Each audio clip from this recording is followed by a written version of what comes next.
Hello students. मैं उम्मीद करती हूँ आप लोग बहुत अच्छा कर रहे हो लाइफ में। I welcome you all to our beloved channel beloved academy. हमारी रेगुलर क्लासेस फिर से शुरू हो गई है, जहाँ पर आपको मंडे टू फ्राइडे आपको एक एकेडमिक क्लासेस के वीडियो मिलती है और संडे को आपको एक स्पोकन इंग्लिश का वीडियो मिलता है। और आज हमारा विषय है रेदास के पद के सवाल जवाब, क्वेश्चन आंसर्स को हम आज डिस्कस करेंगे। लेकिन इसके पहले अगर आपने कविता को नहीं पढ़ा है तो मैंने उसको दो भाग में बांट करके पढ़ाया है, पार्ट 1 और पार्ट 2। आप पहले उसको देख लीजिए, फिर आप यहाँ पे आइए तो आपके लिए आसान हो जाएगा समझने में। बढ़ते हैं सवाल की ओर। जो पहला सवाल है वो है, पहले पद में भगवान और भक्त के जिन जिन चीज़ों से तुलना की गई है उनका उल्लेख कीजिए। तो हम सब ने देखा कि रैदास जी अपने आप को और भगवान जी को कुछ चीज़ों के साथ तुलना करते हैं, जिनमें पहला है चंदन और पानी, फिर था घना वन या फिर घने जंगल और मोर के साथ, फिर उनका था चंद्र या चंद्रमा चांद और चकोर के साथ, फिर था दीपक और बाती, फिर मोती धागा और सोना और सुहागा। तो कौन सी वो चीज़ें हैं, कौन कौन सी वो चीज़ें हैं? तो सबसे पहला जो है वो है चंदन और पानी, फिर है घनबन और मोर, फिर है चंद्र और चकोर, फिर है दीपक बाती, मोती धागा, सोना सुहागा। फिर हमारा जो दूसरा सवाल है वो है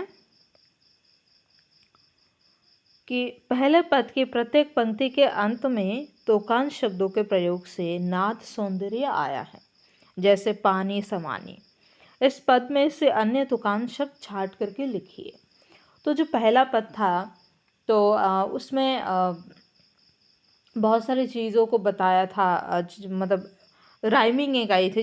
जहाँ पर हम तुकान शब्द को व्यवहार करते हैं वहाँ भी एक राइमिंग से आ जाती है। जैसे यहाँ पे एक एग्जाम्पल दिया है, पानी और समानी। तो ठीक उसी प्रकार कहते हैं कि उस पद में और क्या क्या ऐसे तुकान शब्द है, ऐसे राइमिंग वर्ड्स है, उनको हमें ढूंढ के निकालना है और लिखना है। तो उनमें और जो राइमिंग वर्ड्स है वो थे पानी समानी, तो था ही जो बताया गया है सवाल में ही। फिर था मोरा और चकोरा, फिर है बाती और राती, फिर है धागा सुहागा, फिर है दासा और रेदासा। तो यही थे कुछ तुकान शब्द यानी कि राइमिंग वर्ड्स। तो पहला है पानी समानी, मोरा चकोरा, बाती राती, धागा सुहागा, दासा रेदासा। पहले पद में कुछ शब्द अर्थ के दृष्टि से परस्पर संबंध है, ऐसे शब्द को छाट कर लिखिए। जैसे दीपक और बाती। तो कहते हैं पहले पद में कुछ ऐसे शब्द हैं जो उनका अगर मीनिंग देखें तो वो आपस में कुछ रिलेटेड है, कुछ संबंध रखते हैं। जैसे दीपक और बाती, तो दीपक का और बाती का तो संबंध है ही। अगर वो जो मतलब दिया और बाती, तो हम सब जानते हैं, तो दिए का बाती से, दीपक का बाती से संबंध तो है ही। तो ठीक उसी प्रकार वो और भी है जो है मोती और धागा।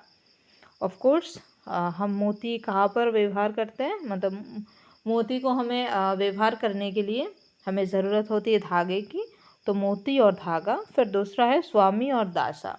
स्वामी यानी मालिक होते, और दास यानी आप कह सकते हैं नौकर या फिर जो सेवा करते हैं। तो जो सेवा करते हैं, मालिक की सेवा करते हैं, स्वामी की सेवा करते हैं, वो होते हैं दास या फिर दासा। फिर है चंद्र और चकोरा। चंद्र को चकोर टकटकी लगाए दिन भर देखता रहता है, वो भी आपस में रिलेटेड है। फिर है चंदन और पानी, हम चंदन को पानी में घुलते हैं, तो वो भी आपस में रिलेटेड हो गए हैं। फिर हमारा चौथा प्रश्न है, दूसरे पद में कवि ने गरीब निवाजू किसे कहा है, स्पष्ट कीजिए। तो दूसरे जो पद है जहाँ पर भगवान ने कहा है कि मैं गरीब हूँ, अछूत हूँ, मुझे लोग छूने से डरते हैं या फिर लोग छूते नहीं है, जात पात का भेद करते, लेकिन भगवान मेरे किसी से नहीं डरते, वो ऐसा भेद नहीं करते। वो गरीब है, कोई भी है, कैसा भी है, वो सबको अपनी कृपा दृष्टि रखते हैं, सब पर अपनी कृपा दृष्टि रखते हैं। तो उसमें गरीब निवाजू जो कहा है वो कवि ने किसको कहा है? तो गरीब निवाजू जो है वो कवि ने ईश्वर को कहा है। ईश्वर को निवाजो ईश्वर कहने का कारण ये है कि वे निम्न जाति के भक्त को भी समभाव स्थान देते हैं, गरीबों का उद्धार करते हैं, उन्हें सम्मान दिलाते हैं, सबके कष्ट हरते हैं और भवसागर से पार उतारते हैं। तो गरीब निबाजू उन्होंने भगवान जी को कहा है, भगवान हमारे हमारे जो ईश्वर हैं वो ऊंची नीची जात जात में भेद नहीं करते हैं, वो सबको समान रूप से अपने चरणों पर स्थान देते हैं, सबको सबकी जो दुख है जो पीड़ा है उसको हरते हैं, यानी उसको मिटाते हैं, और ये जो मोह माया का एक जो सागर है वहाँ से वो पार कर देते हैं। फिर हमारा 5वां प्रश्न है, दूसरे पद की जाकी छोटी जगत को लोक तापर तू की डरे, इस पंक्ति का आशय स्पष्ट कीजिए।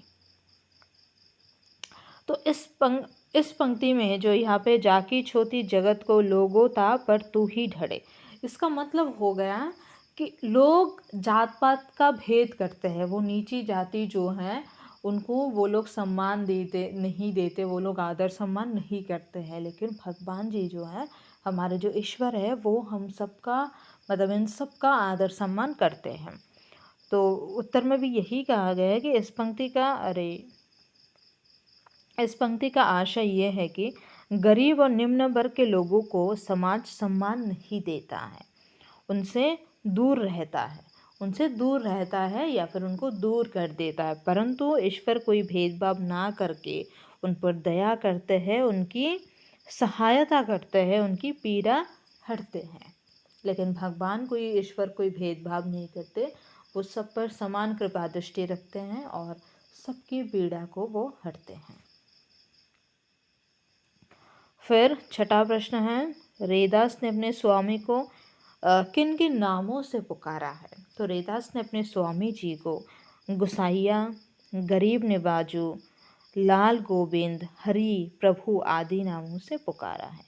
तो रैदास जी ने ईश्वर को सबसे पहले गुसाइया, फिर गरीब निबाजू, फिर लाल गोविंद, हरि, प्रभु आदि नामों से पुकारा है। ये जो गरीब निबाजू हैं ये एक साथ आता है। तो फिर है कि निम्नलिखित जो शब्द है उनके प्रचलित रूप लिखिए। तो यहाँ पर जो शब्द कुछ दिए गए हैं वो हम प्रचलित रूप से यानी कि आमतौर पर इस्तेमाल नहीं करते हैं, तो इनका आमतौर पर हम कौन से शब्द इस्तेमाल करते हैं वो हमें लिखना है। मैं बंगाली हूँ, तो कभी कभी बोलते वक्त मेरे जो एक्सेंट है उससे शायद आप लोग को पता चल जाता होगा कि मैं बंगाली हूँ, मेरे प्रोनाउंसिएशन से आप लोगों को पता चल जाता होगा अभी थोड़ी देर पहले। पर मेरी हिंदी और लिटरेचर जितने भी सब्जेक्ट है वो मेरे काफ़ी फेवरेट हैं। हमेशा स्कूल में भी मैंने इन सब्जेक्ट में एक्सेल किया है। मेरा इन सब्जेक्ट के लिए, लिटरेचर के लिए बहुत ज़्यादा क्या कहते हैं इंटरेस्ट है मेरा, तो उस हिसाब से मैं पढ़ाती हूँ।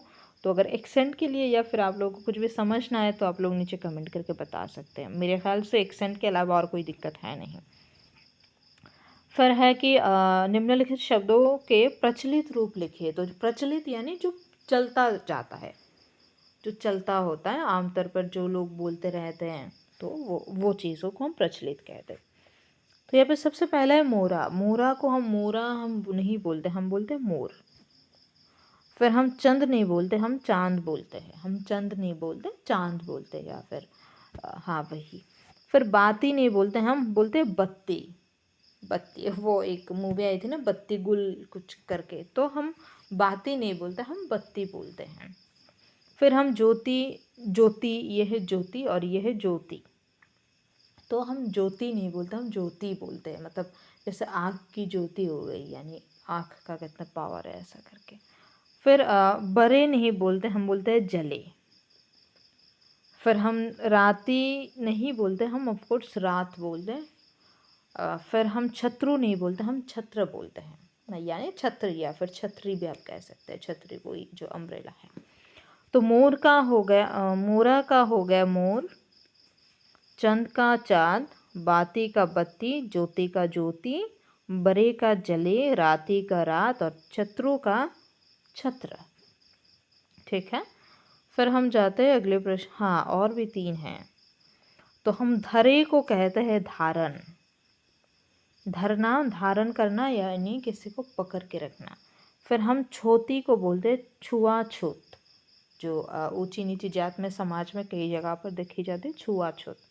फिर तू ही, तो तू ही नहीं बोलते, हम बोलते हैं तुम ही। नहीं बोलते का मतलब है प्रचलित रूप से आम तौर पर नहीं बोलते, ठीक है। फिर गुसाइया को हम बोलते हैं गोसाई, हम गोसाई बोलते हैं गोसा, तो वही है, मतलब आमतौर पर हम गोसाई बोलते हैं, हम गुसाइया ऐसे करके नहीं बोलते।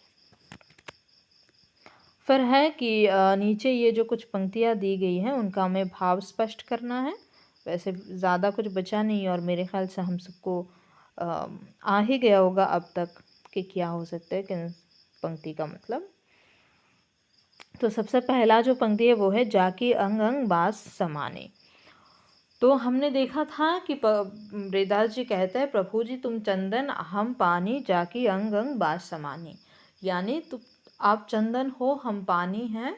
और अगर आपको किसी ने हम मतलब अगर पानी में कोई चंदन घुल देता है और फिर कोई उस पानी से नहाता है तो उसके अंग अंग से उसके सारे शरीर में से उस चंदन की खुशबू आने लगते हैं। तो उत्तर में लिखा गया है इस पंक्ति का भाव ये है कि जैसे चंदन के संपर्क में रहने से पानी में उसकी सुगंध फैल जाती है, उसी प्रकार एक भक्त के तन मन में ईश्वर की भक्ति की सुगंध व्यक्त हो गई है। तो वही बात है कि जैसे चंदन अगर प्रभु जी हैं और अगर हम पानी हैं, तो अगर प्रभु जी अगर हम में घुल जाएंगे तो जैसे चंदन पानी में घुल जाने पर उसके उसके खुशबू आने लगते हैं, तो हमें भी वही अच्छाई आने लगेगी। फिर दूसरा है जैसे चितबत चंद चकोरा।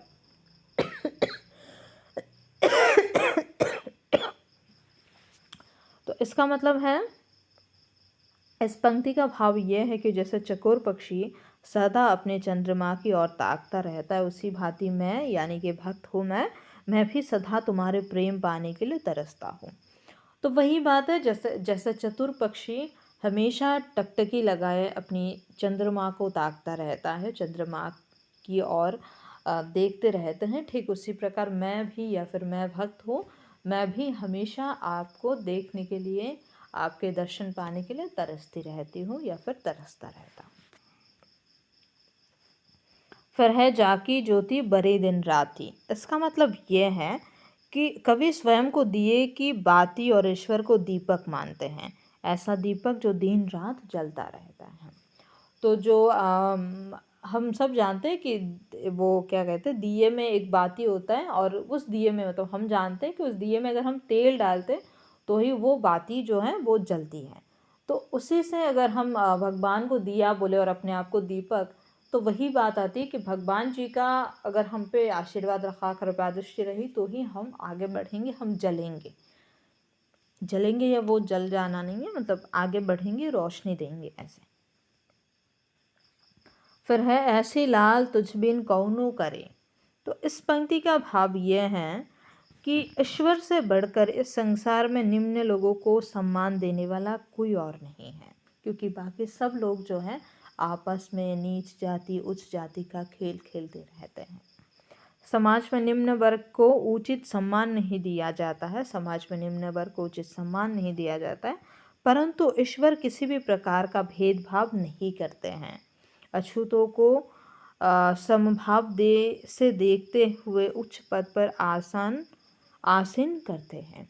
तो जो अछूत है, जिनको समाज में लोग नहीं छूते हैं, उनको भी भगवान समान दृष्टि से देखते और समान कृपा ही करते हैं। फिर है नीचू ऊंच करे मेरा गोविंद काहू ते ना डरे। नीचू हो ऊंच करे मेरा गोविंद काहू ते ना डरे।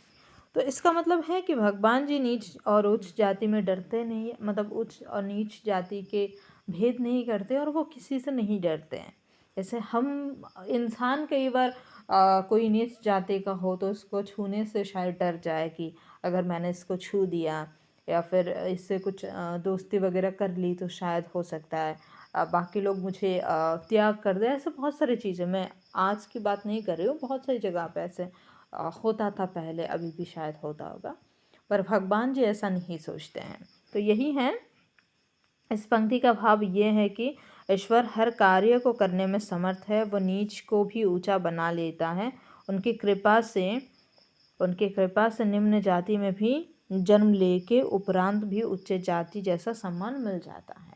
तो उनकी कृपा से कोई अगर नीच भी है वो भी ऊंचे मतलब उच्च जाति जैसे उच्च जाति के लोगों के जैसे सम्मान और जीवन धारा वो भी प्राप्त कर सकते हैं।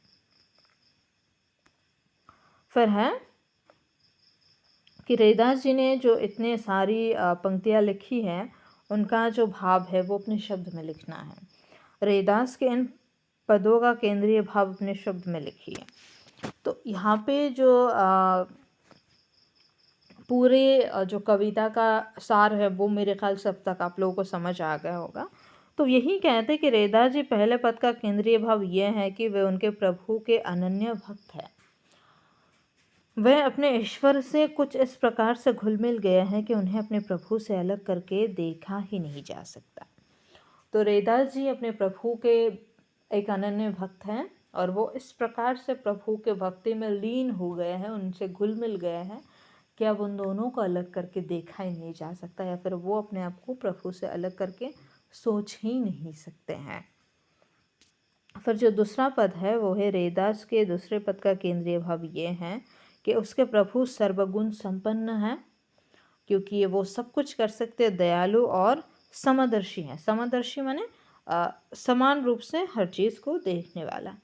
वे नीडर हैं तथा गरीबों के रखवाले हैं। ईश्वर अछूतों को उद्धारक है तथा नीच को भी ऊंचा बनाने की क्षमता रखने वाले सर्वशक्तिमान हैं। तो वो नीच को भी ऊंचा बना सकते हैं, वो सर्वशक्तिमान है, वो सब कुछ कर सकते हैं। तो मेरे ख्याल से आप लोग को समझ आ गया होगा। अगर कुछ भी डाउट है तो आप लोग कमेंट करके बता सकते हैं। नीचे डिस्क्रिप्शन में हमारे टेलीग्राम चैनल का लिंक दिया होगा, आप वहाँ से टेलीग्राम चैनल को ज्वाइन कर सकते हैं। वहाँ पर कुछ अपडेट्स वगैरह होती है, नोट्स वगैरह होती है, मैं शेयर कर देती हूँ। और आप लोग इंस्टा पे भी फॉलो कर सकते हैं बहुत सारे अपडेट्स वगैरह पाने के लिए। तो that's it, thank you so much. फिर मिलते हैं अगले वीडियो में।